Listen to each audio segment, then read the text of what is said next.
hello, assalamu alaikum. Lots of love, peace, and positivity to all of you. Today, I'll be reviewing the very beautiful novel, The 40 Rules of Love by Elif Shafak. Today's video might be a little longer, but I'm sure you're gonna love every bit of it. First things first, I have marked all the 40 rules mentioned in this book using green sticky notes, and apart from that, there were beautiful quotations that I have marked with orange sticky notes, just for my ease in future.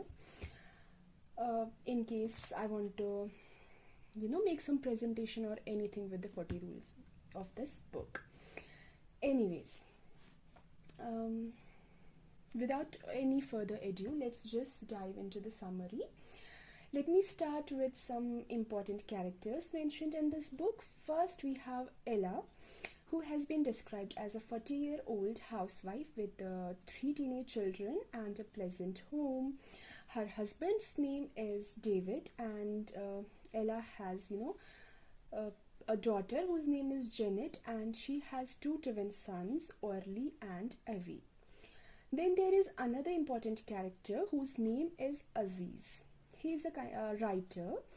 Then in his book there is this character, namely Shams of Tabriz, Maulana Jalaluddin Rumi, his wife Kera, his 2 sons Aladdin and Sultan Walad.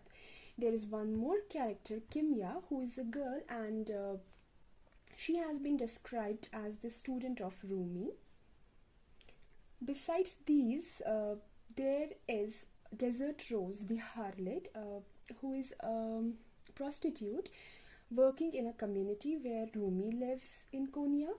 Then there is Hassan, the beggar, Suleiman, the drunk man, Baba Zaman, who is a very great scholar, etc. Now, guys, the most beautifying factor of the book is that 2 eras have been described parallelly. One is the modern era and another is the 13th century, in which we get to know about Rumi and Shams of Tabriz. And another very impressive thing about the book is its writing style. Actually, via 40 Rules of Love, we will be reading another book, namely Sweet Blasphemy, written by Aziz. Guys, I was seriously quite impressed with this unique style of writing.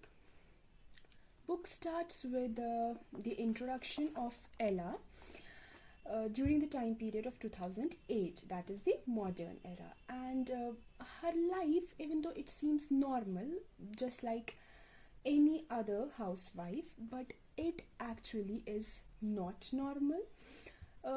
I don't know, she's not satisfied with her life. There is this, kind of weird emptiness in her life. So she's just trying to find some meaning, some mission of her life. Meanwhile, a literary agency contacts Ella for their unpublished book. They want her to read it and send them the review accordingly. The name of this novel is Sweet Blasphemy, and it is written by Aziz. She asks her husband about it and both agree, so she accepts the offer. During this time, Ella is really going through hard times because she comes to know about David having an affair, also extramarital affair. Also, her daughter Janet one day reveals that she has a boyfriend, Scott, and she just wants to marry him. Her mother, being already the heartbroken and a possessive lady, she objects it and refuses because she thinks that her daughter is still very young for the marriage. Both start arguing, and there is this kind of never-ending arguments in their life. So Ella wants to deviate her mind, so she grabs that script and starts reading it. In Sweet Blasphemy, she reads the story of Maulana Rumi, who is a scholar, and Shams, who is a wanderer or darwish in 13th century. As per one of the rhymes of Rumi, entire universe lies in the dot, or we can say the nukta of ba, which is why all the chapters of this book have been started with B only. Now that is something, no, another positive or some amazing factor of this writing style. Let me read that quote for you. Just a second. Here it is. Sufi mystics say the secrets of the Quran lies in the verse of Al-Fatiha, and the secrets of Al-Fatiha lies in Bismillahir Rahmanir Rahim. And the quintessence of Bismillah is the letter Ba, and there is a dot below that letter. The dot underneath the B embodies the entire universe. The Masnavi starts with B, just like all the chapters in this novel. Wow, it's just beautiful. Okay, then begins the book 40 Rules of Love, and guys, this book has 5 parts.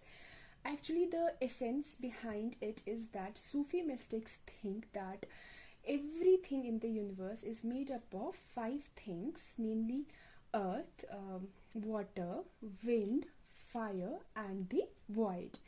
So let's begin with the part 1, which is titled as the earth. How beautifully few words have been written beneath the heading. Let me read them for you. Part 1, earth, the things that are solid, absorbed, and still. Okay. Undoubtedly, earth is really solid. मतलब ज़मीन बहुत सख्त होती है और almost everything. It absorbs almost everything. Now that's really deep and beautiful. Anyways, in this part we see Shams of Tabriz dreaming about some person who has fell into the well, and there is another person outside that well looking for the formal person. Unfortunately, both cannot see each other, and someone just wakes Shams up and asks whether he was dreaming, but he refuses and says, I don't see dreams, I just get the vision. Sufis usually have the vision, power of vision. In the same part, we see Ella again as an overprotective mother. She calls Scott and asks him to break up with her daughter, and this action of hers was seen as a childish act by the whole family. Meanwhile, in the script, she comes across some quotations that say love is everything, but just before some time she remembered herself, justifying love is nothing, blah blah. So without any hesitation and out of anxiety or curiosity, she just looks for the author. She comes across his email ID and she writes an email to him, and frankly, describes everything. Okay, I have a daughter, I'm against this love and all, but in your book there is mentioned something that makes me believe in love, so she kind of wants the answer. Now guys, let me so afterward, in the same part, we see there is another master, or you can say Qazi, in Baghdad, and Shams being Sufi, mystic Sufi, there is some argument with this Qazi. Usually Sufi and scholars do have this friction, because Sufis are somewhat sober when it comes to rules. They are very soft, but scholars on the other hand, they are very stern in their beliefs. We can say strict in their beliefs.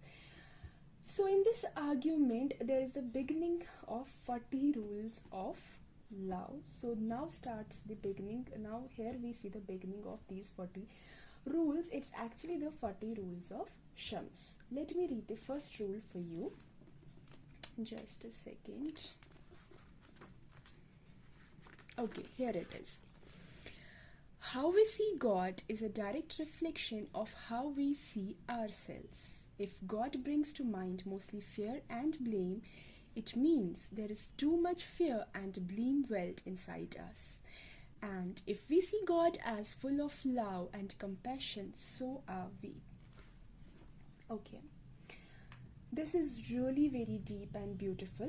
Rumi here explains that the way we understand and view our God is actually influenced by our own beliefs and our own experiences. Guys, I don't want to narrate whole story and all the beautiful rules, because firstly time won't allow, and secondly, what will be left for my dear readers then if I'll narrate everything line by line. So yeah, just moving ahead, in this part we will just see Shams explaining everything so minutely and beautifully via his rules, and on the other side, Ella also gets the reply back from Aziz. Then we will see one more character, Baba Zaman, and very very relatable and soothing conversation between Shams and Baba Zaman. Meanwhile, Baba Zaman gets the letter from Rumi asking for an intelligent companion, or we can say partner. So many of his students were ready to go to Konya and they raised hands for the same, but as soon as Baba Zaman mentioned that there is a threat in Konya for Sufis, everyone in the room, just put their hands down except for Shams of Tabriz. Baba Zaman wanted to be sure that whether he really wants to go or not. So he was like, okay, let us decide in spring. So in spring again, only Shams raised his hand. So Baba Zaman again postponed the decision to autumn. But in autumn, again it was only Shams of Tabriz who raised his hand and wanted to go despite the threats and warnings and everything. So finally, Shams was chosen, and on the other side, Ella again writes to Aziz thanking for her transformation, as she has cleared the misunderstanding between her daughter and between Ella and her daughter, and she has finally said yes to Scott. Now, yeah, let's talk about part 2, which is water. The things that are fluid, changing, and unpredictable. In this part 2, we see Ella and Aziz are again continuously sharing emails because David is cheating on Ella. So she starts sharing minute things, rather everything, with Aziz. Aziz, on the other hand, replies very warmly and with so much positive attitude and warmth. So she kind of feels loud for the first time. Like in one of the emails, she writes that she's about to be 40 years old, but her life seems so missionless, so directionless to Aziz. But Aziz replies that 40 is the most beautiful age for both men and women.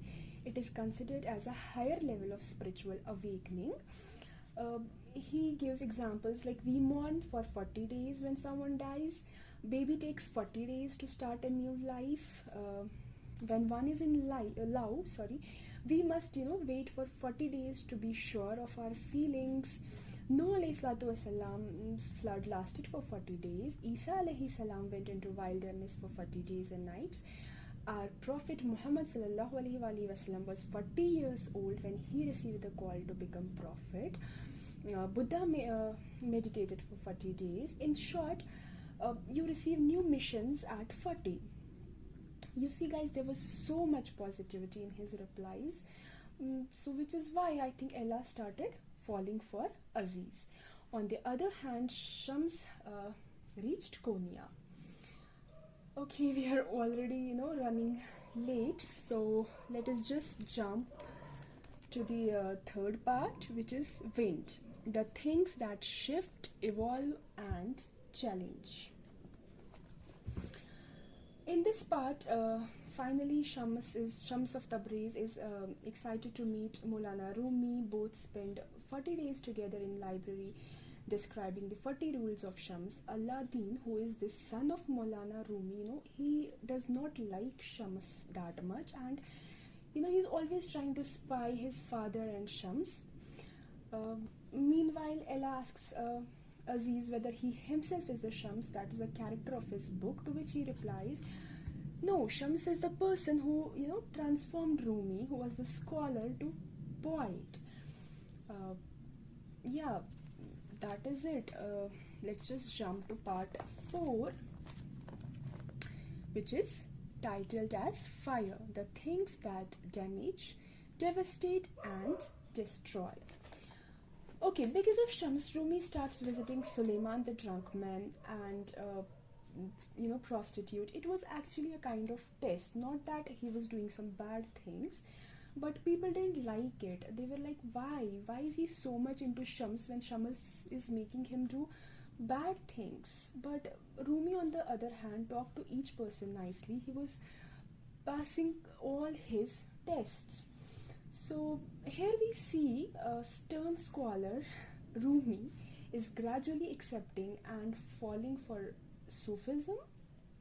Also, meanwhile, David comes to know about Ella's affairs, and Ella already knew about his affair. So David is, trying to do everything to kind of, save their marriage, in which actually nothing was left. But because of the sweet blasphemy book, because of the transformation Ella went through, because of that book, she refused to give in this time. She was no more that Dari and Sahmi see. She has finally understood the self-love, so she was, she took a firm stand on her decision. Ella and Aziz, in this part we'll see Ella and Aziz meeting, and unfortunately he gave her the devastating news that he is, sick. He actually has this deadly disease. It's a cancer. So that was it. Ella was definitely heartbroken, but she finally manages to write the handwritten letter to Aziz, and she confessed about her feelings. She also mentioned how sweet blasphemy has transformed her life, and sends the beautiful review about it. Last but not the least is the 5th part, the void, the things that are present through their absence. I'm just loving these titles. Wow, they in itself are really very deep. Anyways, in the last part, we see that Shams disappears, Rumi misses him badly, and he actually starts writing poetry now in his remembrance. And Aladdin was the most happy person because he never liked Shams, but Sultan brought him back. Rumi took this decision that his student Kemia will be married to Shams, although Aladdin also wanted to marry Kemia, but when Kemia was asked about it, so she also chose Shams. So there was more hatred from the side of Aladdin. And yeah, in this last part we'll see Suleiman the drunk man saw the dream about the murder of Shams, which eventually also came true. So also Ella and Aziz started living together. They spent this 1 year. They went for world tour. Ella was finally living the beautiful life she once desired about. But since he had a terminal cancer, we see Ella organizing funeral for him just like the way he wanted. And after a long time, when Janet calls her mom Ella and asks her about life, she comes to know about Aziz's death, and she really feels sorry for Ella. But Ella replies, "Don't be sorry, I have already lived the beautiful life I once only imagined about." And then there is this last quote, which actually is the 40th rule mentioned in this book. Let me read that for you. That is also a very beautiful quote. It says, "A life without love is of no account. Don't ask yourself what kind of love you should seek, spiritual or material, divine, Eastern or Western. Divisions only lead to more divisions. Love has no labels, no definitions. It is what it is, pure and simple. Love is the water of life, and a lover is a soul of fire. The universe turns differently when fire loves water. Oh my god, I'm just so love with this quote. Actually, with the whole book. So yeah, time for my POV regarding this book. Well, guys, this book is a real masterpiece. The beautification of words, that is just magical. The book literally touched my heart. The transformative power of love, it has been beautifully expressed. I am speechless, plus I don't want to drag this video anymore, so let me end it on this note that if you think I have explained everything about this book, no, I haven't. It was just the trailer.